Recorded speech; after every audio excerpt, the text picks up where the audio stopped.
Segundo passo. Viemos a acreditar que um poder superior a nós mesmos poderia devolver-nos a sanidade. A partir do momento em que lê o segundo passo, a maioria dos novos em AA enfrenta um dilema, às vezes bastante sério. Quantas vezes os temos ouvido reclamar? Olhem o que vocês fizeram conosco. Convenceram-nos de que somos alcoólicos e que nossas vidas são ingovernáveis. Havendo-nos reduzido a um estado de desespero absoluto, agora nos informam que somente um poder superior poderá resolver nossa obsessão. Alguns de nós se recusam a acreditar em Deus. Outros não conseguem acreditar, e ainda outros acreditam na existência de Deus, mas de forma alguma confiam que Ele levará a cabo este milagre. Pois é, nos meteram num buraco sem saída, tudo bem, mas e agora? Para onde vamos? Olhemos primeiro o caso daquele que diz que se recusa a acreditar, o caso do beligerante. Encontra-se num estado de espírito que só poderia denominar de selvagem. Está ameaçada toda a sua filosofia de vida, da qual tanto se gabava. Já não é fácil, pensa ele, admitir que está permanentemente vencido pelo álcool. Mas agora, ainda ferido por esta admissão, ele enfrenta algo realmente impossível. Gosta de abrigar a ideia de que o homem, elevado tão majestosamente de uma simples e primitiva célula, é hoje a ponta de lança da evolução e, portanto, o único Deus que ele conhece. Precisa renunciar a tudo isto para se salvar? A esta altura, seu padrinho em AA geralmente se põe a rir. E isto, pensa o recém-chegado, é o fim da picada. Pelo menos o começo do fim. E é mesmo. É começo do fim da sua vida anterior e o começo da sua entrada para uma nova vida. Seu padrinho provavelmente lhe diz: calma, calma, o obstáculo que você deverá saltar não é tão alto quanto parece. Pelo menos para mim não o foi. E nem o foi para um amigo meu que antes era vice-presidente da Sociedade Ateia Americana. Ele o superou tranquilamente. Bem, diz o recém-chegado, sei que está contando a verdade. Sem dúvida é um fato que AA está cheio de gente que antes pensava como eu. Mas como, nestas circunstâncias, pode alguém ir com calma? É isso que eu quero saber. É uma boa pergunta mesmo, concordo, padrinho.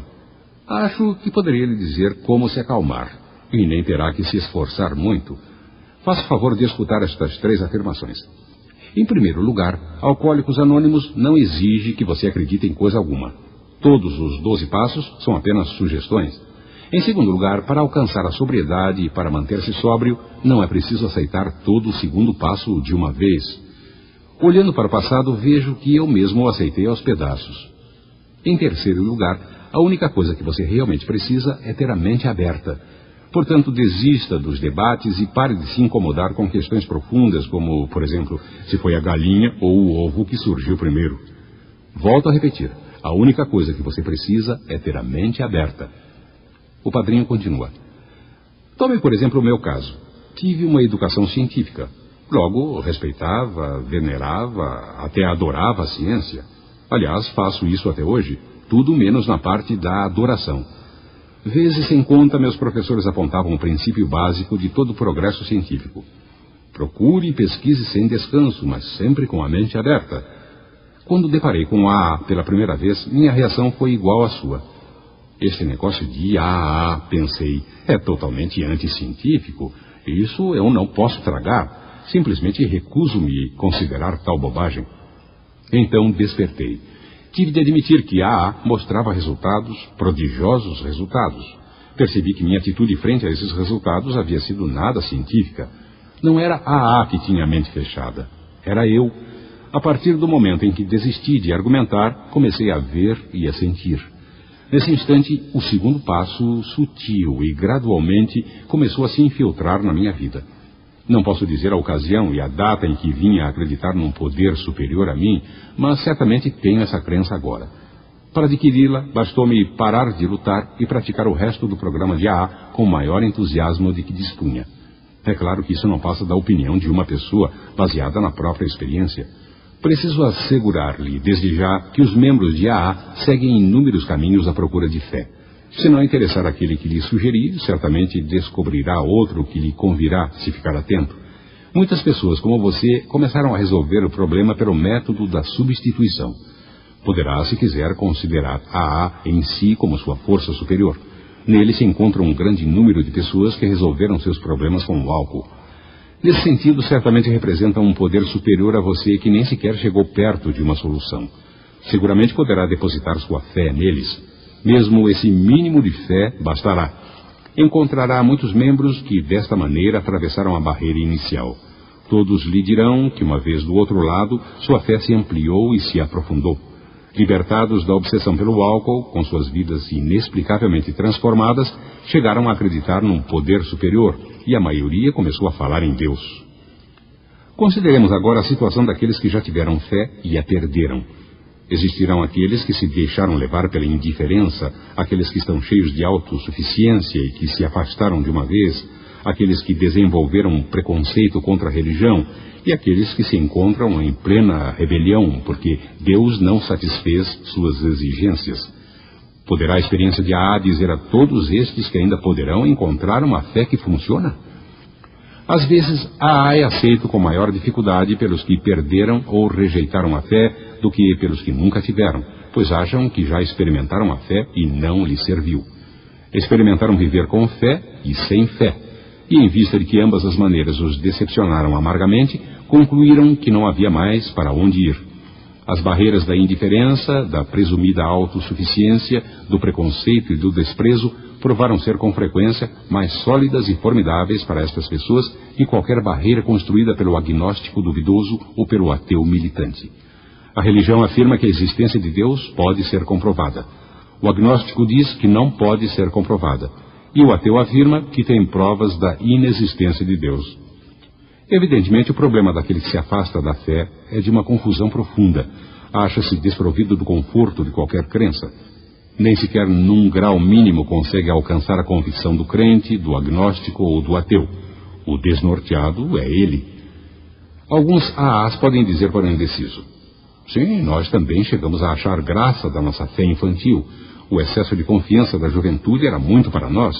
Naturalmente, estávamos satisfeitos com a boa educação familiar e religiosa que nos legaram certos valores. Estávamos até certos de que deveríamos ser bastante honestos, tolerantes e justos, que deveríamos ser ambiciosos e trabalhadores. Estávamos convencidos de que estas simples regras de justiça e decência seriam suficientes. Ao começarmos a obter certo êxito material, baseados apenas nesses atributos comuns, achávamos que estávamos ganhando no jogo da vida. Estávamos estimulados e isto nos fazia felizes. Por que nos preocupar com abstrações teológicas e deveres religiosos ou com o estado de nossas almas na terra e no além? Bastava-nos o aqui e o agora. A vontade de ganhar nos levaria para a frente. Então o álcool começou a nos dominar. Finalmente, quando todos os nossos talões de pontos marcavam 0 e verificamos que mais um gol nos colocaria fora do jogo para sempre, foi necessário que saíssemos à procura de nossa fé perdida. Foi em AA que a descobrimos de novo. E você poderá descobri-la também. Agora chegamos a outro tipo de problema.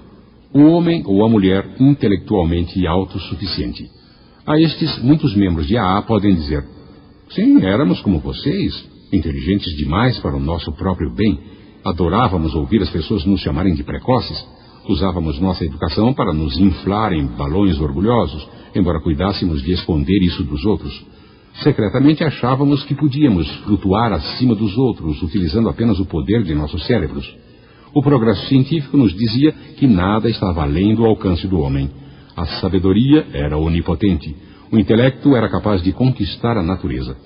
Por sermos mais vivos do que a maioria, assim nos considerávamos, os espólios da vitória seriam nossos automaticamente. O Deus do intelecto substituía o Deus de nossos pais. Porém, mais uma vez, a cachaça tinha outras ideias.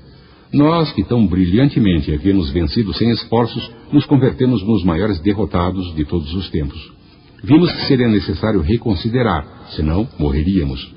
Encontramos muitos em AA que antes pensavam como nós. Ajudaram-nos a voltar ao nosso verdadeiro tamanho. Com o exemplo deles, nos mostraram que a humanidade e o intelecto poderiam ser compatíveis, conquanto a humildade estivesse em primeiro plano.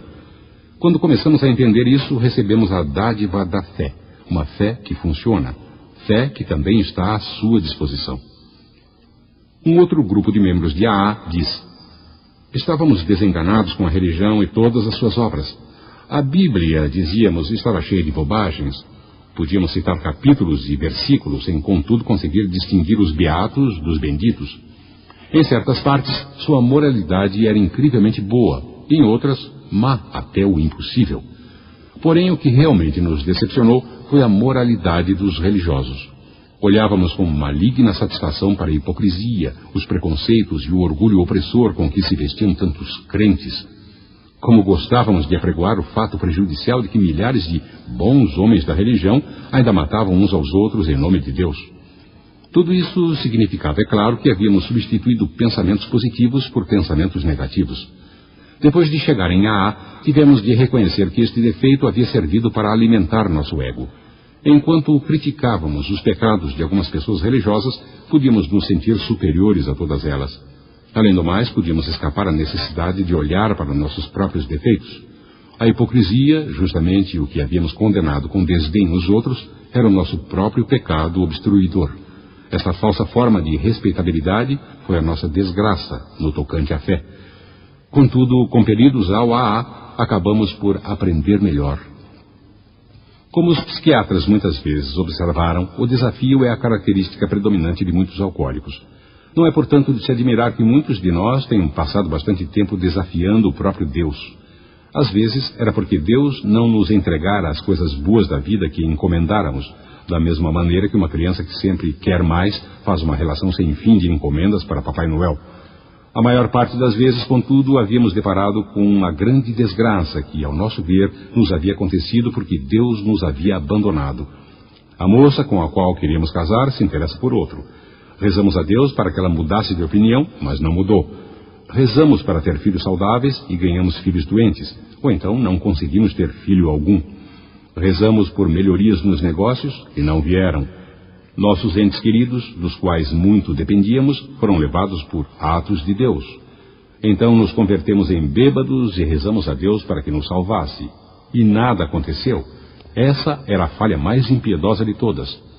Para o diabo com este negócio de fé, dizíamos.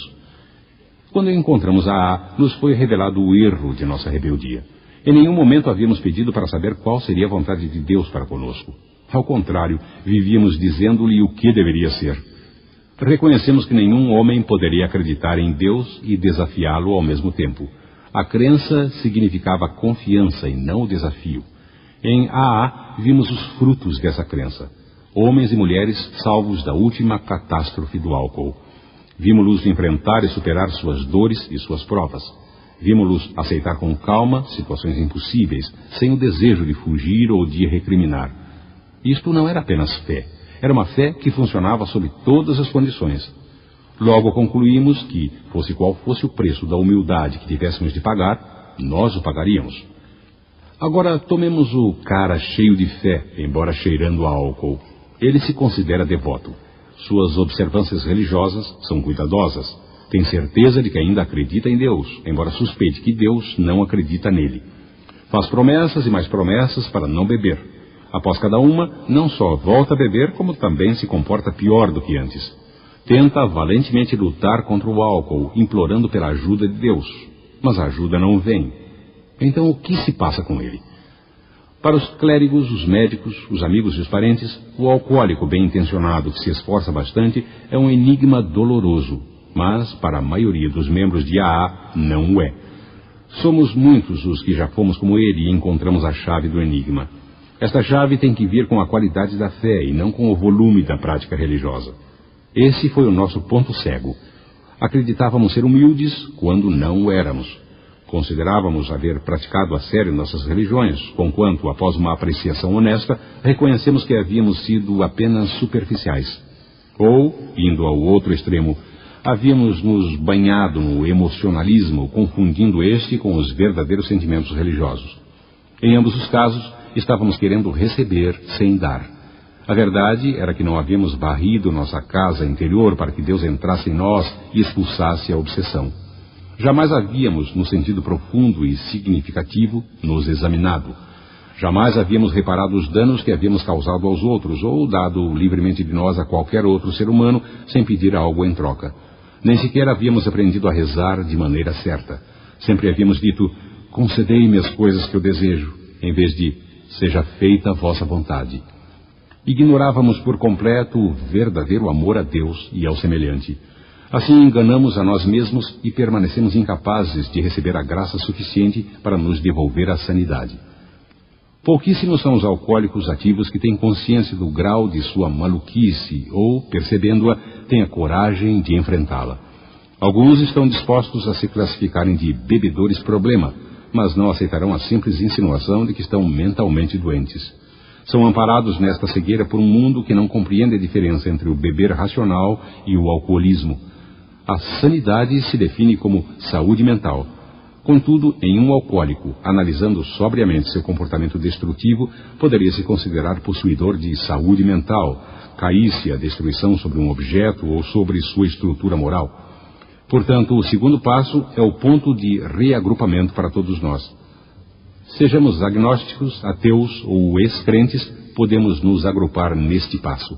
A verdadeira humildade e a mente aberta poderão nos conduzir à fé, e a toda reunião de AA é uma segurança de que Deus nos levará de volta à sanidade, se soubermos